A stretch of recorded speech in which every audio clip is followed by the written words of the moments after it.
Hello प्रिय विद्यार्थियों, आप सभी का अपनी पाठशाला में स्वागत है।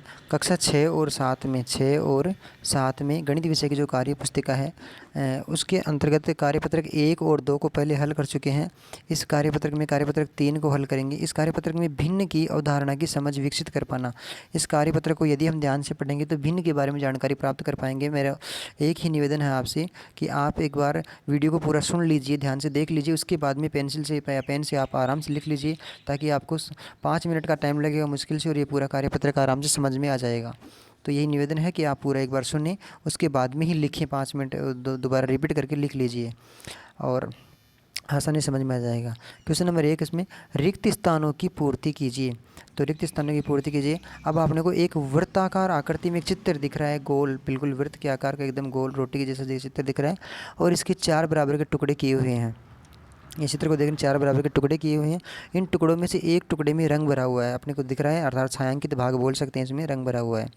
अब क्या ऊपर क्या लिखा है? चित्र में छायांकित भाग की भिन्न क्या होगी? तो सामने लिखा हुआ है 1 ऊपर है, 4 नीचे हैं, और ऊपर वाले को अंश बोलते हैं और नीचे वाले को हर बोलते हैं। और इसे पढ़ने में क्या पढ़ते हैं? 1/4, 1/4। फिर नीचे इसको 2 भागों में लिखा है, बराबर किए गए कुल भागों की संख्या। मतलब बराबर किए गए कुल भाग कितने हैं? तो एक तो ये रहा, एक ये रहा 2, एक ये और 3, और एक ये हो गया 4। तो इस एक रोटी के या फिर एक गोले के कितने बराबर के भाग किए गए हैं? 4 भाग किए गए हैं, तो 4 लिख दिए गए। उसके बाद में कुल भागों में से छायांकित भाग कितने हैं?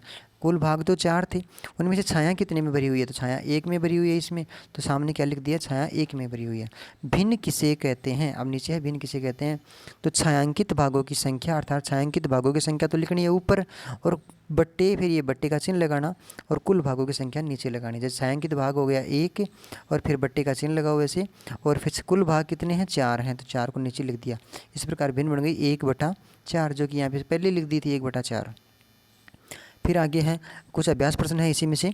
कुल बराबर के भाग वो पहले लाइन वो डब्बे में लिखना है, फिर उसमें से छाया कितने में भरी हुई है, छायांकित भाग कितने हैं उनको दूसरे डिब्बे में लिखना, और फिर भिन्न क्या बनेगी उसको तीसरे डिब्बे में लिखना। और उनमें से अंश कौन सा होता है? अंश ऊपर वाला होता है और हर नीचे वाली संख्या होती है। अंश ऊपर वाली संख्या और हर नीचे वाली संख्या होती है। अब जैसे मान लीजिए पहले एक उदाहरण है, कुल बराबर के भाग 4 हैं, छायांकित भाग उसमें 1 है, तो 1/4 हो गया। अंश कौन सा होता है? ऊपर वाली संख्या कितनी है? ये छायांकित भाग होते हैं ना, जो ऊपर वाली होती है उसको अंश बोलते हैं, तो 1 लिख दिया, और नीचे वाला भाग बराबर के कुल भाग होते हैं वो 4 हो गए। इसी प्रकार से अब आगे ऊपर दे रखा है कुल बराबर भाग कितने हैं, इसमें देखो 12, कुल बराबर भाग 12 हो गई। 12 भागों में से छाया कितने में भरी हुई है? तो छाया 5 में भरी हुई है। छाया कितने में भरी हुई है? इसमें लिखा हुआ है 5 भागों में छाया भरी हुई है। अब 5 भागों में छाया भरी हुई है, तो आगे कैसे लिखेंगे इसको?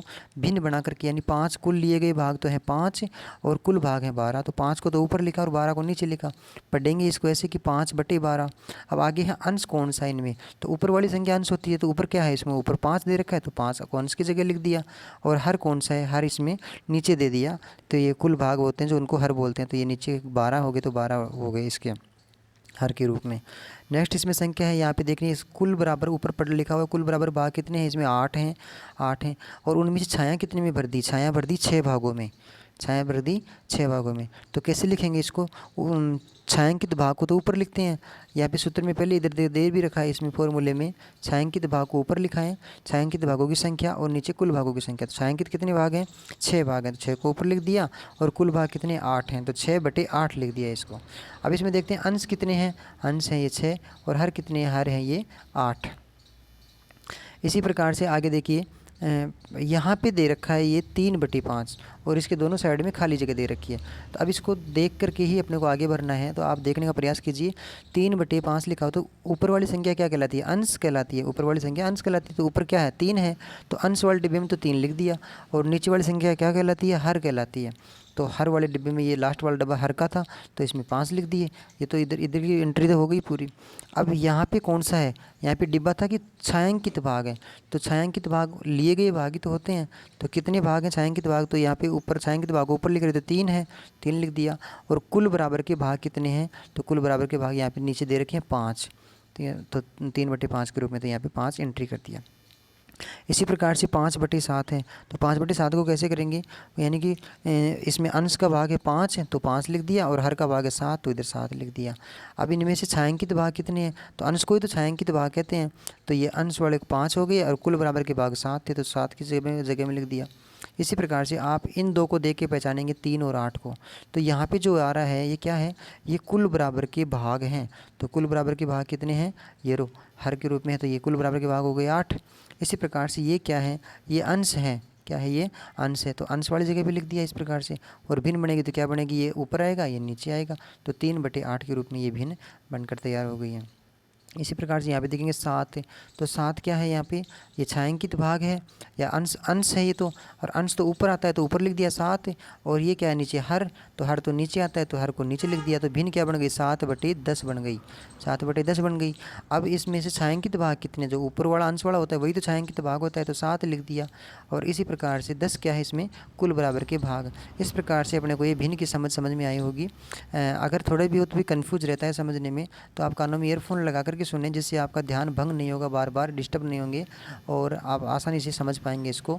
अगर आपको मदद मिली हो तो लाइक ज़रूर करें, और चैनल पे नहीं हो तो सब्सक्राइब भी कर लीजिए। अगली वाली वीडियो भी नियमित तौर पर अपना आप यहाँ पे अपलोड करेंगे, और तो आप उनको भी देख सकते हैं आराम से।